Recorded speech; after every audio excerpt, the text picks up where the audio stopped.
High বন্ধুরা, বসে গেছি আজকে এই যে মাছ কাটতে। এটা কি মাছ বলো তো?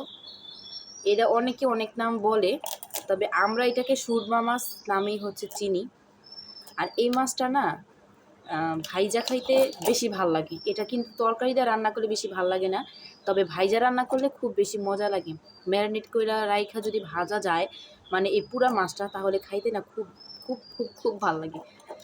আর আমরা এই মাছটা সাধারণত ভাইজাই খাই। এই মাছটা আনি ভাইজা খাওয়ার জন্যই। তবে এখন কাটতাছি এই যে ওর জন্য, ওর জন্য ও এই মাছটা খুব বেশি পছন্দ করে, তো এটার জন্য এই মাছটা আনা হয়।